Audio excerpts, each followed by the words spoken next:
Welcome to Daily Scripture Reading. I do not own the rights to this music. 1 Corinthians chapter 11, beginning at verse 1 and ending at verse 22. This is the Amplified Version. Christian order. Imitate me, just as I imitate Christ.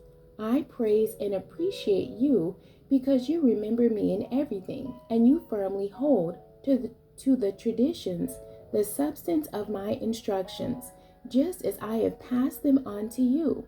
But I want you to understand that Christ is the head, authority over of every man, and man is the head of woman, and God is the head of Christ. Every man who prays or prophesies with something on his head dishonors his head, and the one who is his head. And every woman who prays or prophesies when she has her head uncovered disgraces her head, for she is one and the same as the woman whose head is shaved in disgrace. If a woman does not cover her head, she should have her hair cut off. And if it is disgraceful for a woman to have her hair cut off or her head shaved, she should cover her head. A man ought not to have his head covered during worship, since he is the image and reflected glory of God. But the woman is the expression of man's glory. For man does not originate from woman, but woman from man. For indeed, man was not created for the sake of woman, but woman for the sake of man. Therefore, the woman ought to have a sign of authority on her head, for the sake of the angels, so as to not to offend them. Nevertheless, woman is not independent of man, nor is man independent of woman.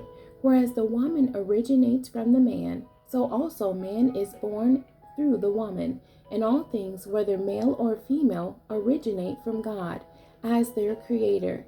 Judge for yourselves. Is it proper for a woman to offer prayer to God publicly with her head uncovered? Does not common sense itself teach you that if a man has long hair, it is a dishonor to him? But if a woman has long hair, it is her ornament and glory? For her long hair is given to her as a covering. Now, if anyone is inclined to be contentious about this, we have no other practice in worship than this, nor do the churches of God in general. But in giving this next instruction, I do not praise you, because when you meet together, it is not for the better, but for the worse. For in the first place, when you meet together in church, I hear that there are divisions among you.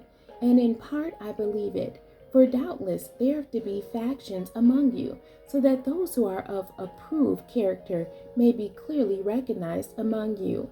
So when you meet together, it is not to eat the Lord's Supper, for when you eat, each one hurries to get his own supper first, not waiting for others or the poor.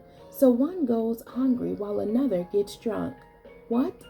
Do you not have houses in which to eat and drink? Or do you show contempt for the church of God and humiliate those impoverished believers who have nothing? What will I say to you? Shall I praise you for this? In this I will not praise you. The end. God bless you, and thank you for joining me today.